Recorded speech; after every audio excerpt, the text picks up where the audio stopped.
કોઈ કિસ્સો લઈને જાય અને વાઘ અને સિંહને બધું કેન્યામાં તો જંગલ, આફ્રિકામાં તો બધા જંગલમાં જ એ બધાને મારતા અને એ પ્રમાણે બધું એવું કામ કરતા. પણ જેવા ભગવાન પ્રમુખ સાહેબના સત્સંગમાં આવ્યા એનું પણ આ જ પ્રમાણે જીવન પરિવર્તન થઈ જાય છે.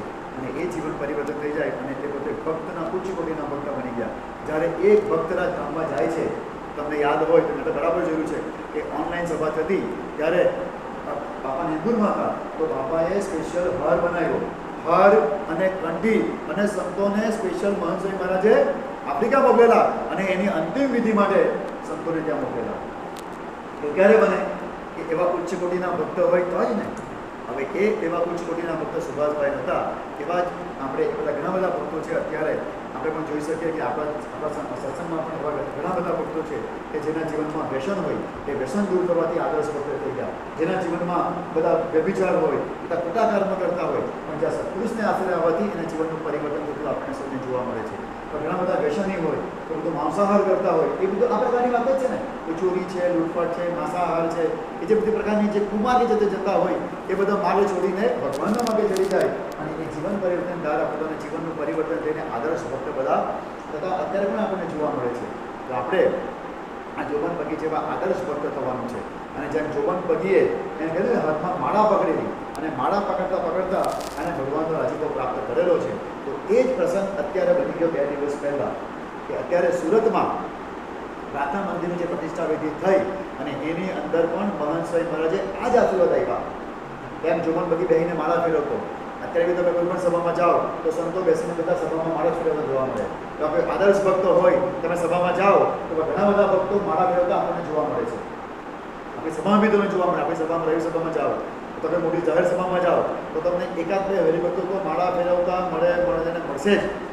તો એ જ માળા ફેરવવાની વાત મહંત સ્વામી મહારાજે અત્યારે પ્રાર્થના મંદિરમાં જે અખાત્રીજના દિવસે પ્રતિષ્ઠા કરી ત્યારે આપણને આશીર્વાદ આપતા એમણે આ પત્રમાં લખી દીધું છે. જો આપણો શું લખે છે માળા ફેરવવાની વાત કીધું. આ મહાન તીર્થ છે. આની વાત છે ક્રિસ ગણાતની વાત કરે છે. આજે અહીં મહારાજ અને સ્વામી સાક્ષાત વિરાજમાન થયા છે.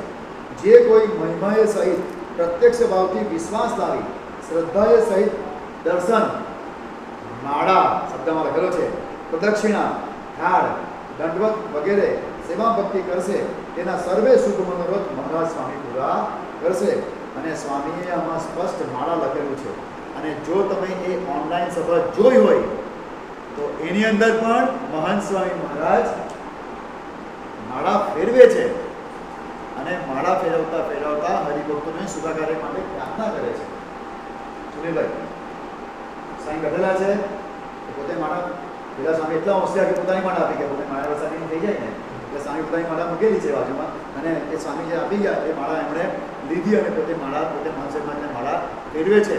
અને અડધી મિનિટ પોણા મિનિટ સુધી મહંત સ્વામી માળા ફેરવે છે. સ્વામીના મંત્રની ધૂન બોલે છે અને ત્યાં પ્રાર્થના કરે છે. એટલે આ માળા ફેરવવાની વાત જે આવે છે એ વર્ષોથી ચાલી આવતી છે કે જે આપણે પણ આપણા જીવનમાં ઉતારવા માટે પ્રયત્ન કરવાનો છે.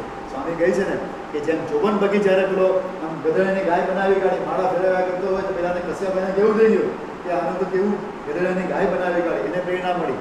તેમ એ માળા ફેરવતા લોકોના જીવનમાં બી એ પોતે પ્રેરણા આપતા હતા. આ જે બધા પ્રસંગો સાંભળ્યા એના પરથી એટલું સ્પષ્ટ થાય કે જેટલો સમય આપણે ભગવાન માટે કાઢીએ, જેટલો સમય ભગવાન માટે ફાળવીએ એ જ આપણા માટે મહામૂલ્ય ભક્તનું પ્રમાણ કહેવાય. આપણે કંઈ હવે આ જોબન બગી જે નિફળ આપણે કરતા જ નથી. આપણે તેની ઘણા બધા હારા છે. તો આપણે થોડાક જ્યાં જતાથી એક સ્ટેપ આગળ વધીને સત્પુરુષની અંદર જોડાણ કરવા માટેનો પ્રયત્ન કરવાનો છે. ખાતા પીતા નાતા ધોતા દરેક ક્રિયામાં સત્પુરુષને યાદ કરીએ, સત્પુરુષને યાદ કરીએ અને જે આપણને પ્રાપ્તિ થયેલી છે, જે પ્રાપ્તિ જોબન બગીને થયેલી એ જ પ્રાપ્તિ આપણને મહંત સ્વામી મહારાજ દ્વારા આપણને થયેલી છે. અશોકભાઈ જોબન બગીના ભગવાન સ્વામીને સાક્ષાત મળેલા આપણને પણ એ જ ભગવાન સ્વામિનારાયણ છે. પણ એ વર્તમાન કાળે મહંત સ્વામી મહારાજ રૂપે આપણને પ્રાપ્ત થયેલા છે. બસ એ પ્રાપ્તિનો ક્યાંય આપણે લાવીએ. જેમ જોબન પતિ ભક્તિ કરતા હતા તેમ આપણે પણ એવી ભક્તિ આપણા જીવનમાં લાવવા માટે પ્રયત્ન કરીએ. અને છેલ્લે અનેક દૂષણોને ત્યજીને એટલા બધા દૂષણો હતા તે બધા જોબન પતિ કરી લેગા ત્યજીને શ્રીજી મહારાજને જ પોતાનું જીવન બનાવનારા શબ્દ બહુ અગત્યના છે. શ્રીજી મહારાજને જ પોતાનું જીવન બનાવનારા એકાંતિક ભક્ત શબ્દ કેટલો છે? શબ્દ એકાંતિક ભક્ત જોબન પતિ થઈ ગયા. અને આ જ વાત કરીએ તો તમે પત્રિકા 2 મિનિટ બોલી લો કે આ એકાંતિક ભક્તની વાત આવી ને, તો મહંત સાહેબને પેલા પ્રશ્ન પૂછો કે મહંત સાહેબ તમે અમને ક્યાં કરો પ્રાપ્તિનો વિચાર કરો, 10 મિનિટ 15 મિનિટ પ્રાપ્તિનો વિચાર કરો, તો એમાં અમને શું ફાયદો થાય? એવું તમે હસતા હસતા પૂછો યાર, આનું મારી ભાષામાં બોલી ગયો. કોઈ આપણે કહે મારા અશોકભાઈને મારે વાત કરી હસતા હસતા કહેવાનું, અશોકભાઈ હું આના પ્રાપ્તિનો વિચાર કર્યા કરું, શું ફાયદો થાય? તો મહંત સાહેબને પ્રશ્ન પૂછ્યો તો મહંત સાહેબ જવાબ આપે છે ને, જે પ્રાપ્તિનો વિચાર કરે છે, સ્વામી આશીર્વાદ, જે પ્રાપ્તિનો વિચાર કરે તે એકાંતિક થશે, બ્રહ્મરૂપ થશે અને ધ્યેય સિદ્ધ થશે. આ પ્રકારના આશીર્વાદ મહંત સાહેબમાં જે આપેલા છે. તો આપણે પણ આ એકાંતિક ભક્ત થવાનું છે, આપણે પણ બ્રહ્મરૂપ થવાનું છે. તો એ જ પ્રાપ્તિ આપણને થયેલી છે. તો આ જોબન પગી કેવા છે? એકાંતિક ભક્ત. સત્તામાં લખ્યું છે, હું મારો વચન નથી કહેતો. એટલે આવા જોબન પગી પણ એવા એકાંતિક ભક્ત હતા, અને એ જ એવા આ એકાંતિક ભક્ત જોબન પગીને આપણે જેટલા વંદન કરીએ એટલા ઓછા છે. તો આજના દિવસે મોટા સંશોધનમાં પ્રાર્થના કરીએ કે અમને પણ એવા સત્પુરુષ ભગવાન સ્વામિનારાયણના આશીર્વાદ મહાસેવાની પ્રાપ્તિ થયેલી છે. તો આપણે પણ એ પ્રાપ્તિનો કેફ રાખીને એવા એકાંતિક ભક્ત જોવનપતિ જેવા ગુણો આપણા જીવનમાં આવે અને આપણે પણ સત્પુરુષ રાજી કરી શકીએ અને એવા આપણે આદર્શ ભક્તરાજ બની શકીએ. એ પ્રકારના બળબુદ્ધિ યોગ મહારાજ સ્વામી આપણને સૌને આપે એ જ એમના ચરણોમાં પ્રાર્થના. શ્રી સ્વામિનારાયણ ભગવાન. ખૂબ ખૂબ આભાર વિરલભાઈ. હવે આપણે પત્રિકા સારનો લાભ લઈએ. મહંત સ્વામી મહારાજના પ્રસંગો સાંભળીએ આપણે.